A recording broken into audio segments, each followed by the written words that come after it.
আমরা যতই বাচ্চাদের ভালো জিনিস খাওয়াবার চেষ্টা করি না কেন, তাদের নজর কিন্তু সেই চিপসের প্যাকেটেই থাকে, আর তারা সবসময় দোকান থেকে চিপসের প্যাকেট কিনে নিয়ে এসে খেতে চায়। তো আজকে আমি ভাবলাম যে দোকানের মতো বাড়িতে বিঙ্গো তৈরি করা যাক। তো চলো, আশা করছি তোমাদের ভিডিওটি খুবই ভালো লাগবে। খুব সহজ সরলভাবে আমি বাড়িতেই বিঙ্গো তৈরি করেছি, আর তোমরা এই ভিডিওটা দেখো, তোমাদের খুবই ভালো লাগবে। সবাইকে শুভ সকাল। আমার আরেকটি কুকিং ব্লগে তোমাদের সকলকে স্বাগত। তো চলো, সকাল সকাল চলে এসেছি আমি আমার কিচেনে, তোমরাও চলে আসো। আজকের রেসিপি খুবই সহজ সরল। আমি আজকে একেবারে ঘরোয়া পদ্ধতিতে তোমাদেরকে বিঙ্গো করে দেখাবো, একেবারে দোকানের স্টাইলে। আর দেখতেও যেমন বিঙ্গোর মতো হবে, খেতেও তেমন বিঙ্গোর মতো, কোনো অংশ কম হবে না। তো চলো, ভিডিওটি প্রথম থেকে শেষ পর্যন্ত দেখো। ভালো লাগলে অবশ্যই একটা লাইক করে দিও। তো এর জন্য আমি নিয়ে নিয়েছি এখানে সামান্য পরিমাণে আটা, যেটার আটার আমরা আর কি রুটি খাই, সেই আটা। তো আটাটা আমি একটা থালায় নিয়ে নিলাম। এবার এই আটাতে আমি কিছু গুঁড়ো মশলা অ্যাড করব। তো এখানে দেখো নিয়ে নিয়েছি সামান্য পরিমাণে লবণ, মানে স্বাদ অনুযায়ী লবণ আর কি। আর নিয়ে নিয়েছি হলুদ গুঁড়ো, কাশ্মীরি লঙ্কার গুঁড়ো আর ঝাল লঙ্কার গুঁড়ো। এই চারটে জিনিস আমি এর সঙ্গে দিয়ে দিচ্ছি। এরপরে আমি দিয়ে দেবো সামান্য পরিমাণে হিং। হিংটা দিলে এর স্বাদটা কিন্তু খুবই ভালো লাগে। খুবই অল্প পরিমাণে দিব, এই যে দেখতেই পাচ্ছ 2 চিমটের মতো দিয়েছি। এরপরে দিয়ে দিচ্ছি কালো জিরে, সামান্য পরিমাণে জোয়ান দিয়ে দিলাম। এবার সব শেষে দিয়ে দিব সাদা তেল। এখানে পরিমাপ বলে দিচ্ছি তোমাদের, 1 টেবিল চামচের মতো সাদা তেল দিয়ে দিলাম। এবার আমি হাত দিয়ে খুব ভালোভাবে ময়াম করে দিচ্ছি। মাখানোর কাজটা একটু খুব ভালোভাবে করতে হবে, যাতে সব দিকে মশলাটা খুব ভালোভাবে লেগে যায়। আপনার কথাতে কিন্তু ছাগল ছাড়া দিচ্ছে। কি করবো, সেটা তো আর আমি মানা করতে পারবো না। ছাগল তুই ভ্যাবাস না, ও তো ভ্যাবা করতেই থাকবে, ওর নাম ছাগল কেন হয়েছে বল। এরপরে আমি দিয়ে দিচ্ছি সামান্য পরিমাণে আমচুর পাউডার।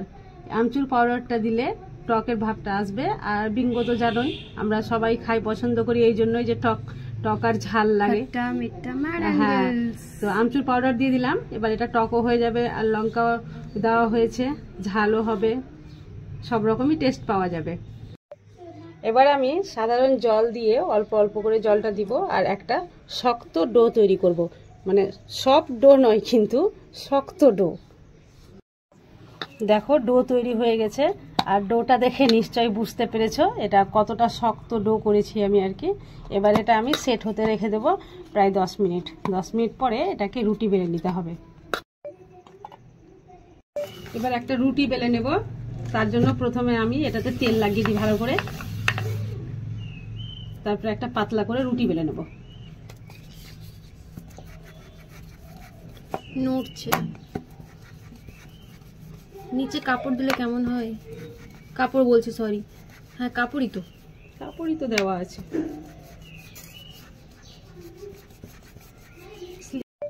দেখো রুটিটা করা হয়ে গেছে, আর এর থিকনেস দেখে বুঝতেই পারছো যে কতটা পাতলা রয়েছে। তো এখন আমি একটু চাকুর সাহায্যে এভাবে একটু ফুটো ফুটো করে নেব, কারণ যখন ভাজবো তখন যাতে ফুলে না যায়।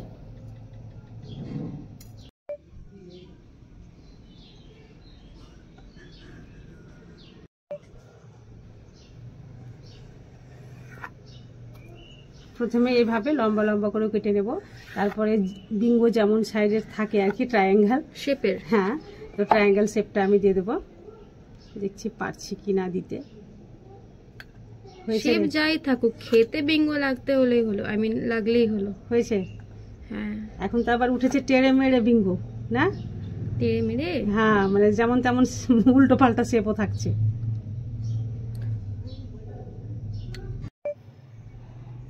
দেখো সবগুলো কেটে আমি রেডি করে নিয়েছি, আর বিঙ্গোর মতো সাইজ হয়েছে কিনা তোমরা আমাকে কমেন্টে অবশ্যই জানাবে। এই যে দেখো, চলো এবার তেলে এগুলোকে ভালো করে ভেজে নিই। এই যে দেখ, আমি তো তেল আনতেই ভুলে গেছি রে। তুই এখানে বস, আমি চট করে যাই আর তেলটা নিয়ে আসি। আমি তো তেল নিয়ে চলে আসলাম, তুই ক্যামেরা নিয়ে কি করছিস? এই যে পাকা লেবু, আমি না ক্যাপচার করতে গিয়ে দেখলাম যে পাকা লেবু। লেবুটা তো ছোট, অনেক ছোট। রোদ্রে পেকে গেছে মনে হয়। হ্যাঁ, ওটা তো রস হবে না। আর ওই বড় লেবুগুলো দেখ কতটা বড় হয়েছে, এখন রসে একেবারে টইটম্বুর হয়ে আছে। কোনগুলো গো? এই যে দেখা যাচ্ছে বড়গুলো, যেগুলো হ্যাঁ হ্যাঁ হ্যাঁ, জুম করে দেখা। আরে বাপরে, ফোনটা হিলে গেছে। এই গরমের দিনে শরবত খেতে খুব ভালো লাগবে, একেবারে টাটকা টাটকা লেবু। কাকে ভালো লাগে না? তুই করে দিলে আমাকে ভালো লাগবে, নিজের হাতে অবশ্যই ভালো লাগবে না করতে। I am silent, I'm speechless. কাজ ফাঁকি দেয়, একেবারে ফাঁকি বাজবে। কামচোর নাকি? হ্যাঁ, ফাঁকি বাজ। যাক, কমপ্লিমেন্ট হিসাবে নিলাম। আমি খারাপ কথা কেউ ভালোভাবে নিইনি, মনে লাগাই না। ভালো বাচ্চা। কড়াইয়ে আমি তেল নিয়ে নিয়েছি আগে থেকে, তোমাদের দেখানো হয়নি। আর অন্যদিকে গ্যাসের ফ্লেমও অন করে দিয়েছি। শুধু এবার কড়াইটা বসিয়ে দেবো, আর তেল গরম হলেই ভেজে নেব। তেল গরম হয়ে গেছে, এবার আমি এগুলো দিয়ে দিচ্ছি একটা একটা করে। গ্যাসের ফ্লেম একেবারে লো রাখতে হবে, আর লো ফ্লেমেই কিন্তু ভেজে নিতে হবে, তাহলে এটা মুচমুচে হবে।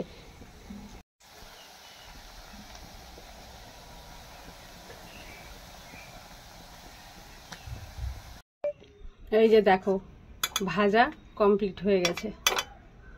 আর দেখে বুঝতেই পারছো যে দেখতে কতটা সুন্দর হয়েছে। এর উপরে আরো একটু কিছু মশলা দেব, তারপরে কিন্তু আরো খেতে চটপটা হবে।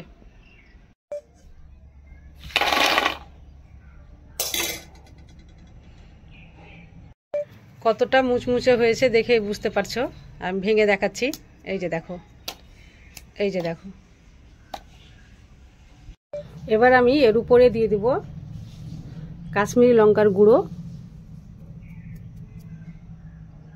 আর দিয়ে দিচ্ছি চাট মশলা।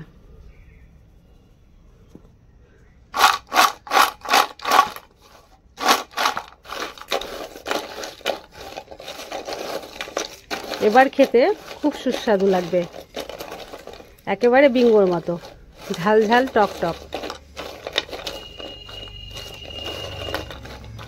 এই যে দেখো, এই যে আওয়াজ শুনে ঠিক বুঝতে পারছো কতটা মুচমুচে হয়েছে। তোমরা এটা তৈরি করে এয়ারটাইট কন্টেনারে রাখলে প্রায় 2 মাস পর্যন্ত সংরক্ষণও করে রাখতে পারবে। সম্পূর্ণভাবে মশলা ছড়িয়ে দেওয়ার পরে এর ফাইনাল লুকটা হয়েছিল ঠিক এই রকম, একেবারে চোখ দুটো জুড়িয়ে যাওয়ার মতো। আর দেখে বুঝতেই পারছো কতটা ভালো হয়েছে। অবশ্যই খেতেও ভালো হয়েছিল। তোমরা একদিন হলেও এই রেসিপি অবশ্যই ট্রাই করিও। তো এই ধরনের সহজ সরল রেসিপি আমি প্রত্যেক দিনই নিয়ে আসি। যদি তোমাদের ভালো লেগে থাকে তাহলে প্লিজ চ্যানেলটি সাবস্ক্রাইব করে পাশে থেকো। আজ তাহলে এই পর্যন্তই, দেখা হবে নেক্সট রেসিপি ব্লগে। ততক্ষণ পর্যন্ত তোমরা সবাই সুস্থ থাকো, ভালো থাকো।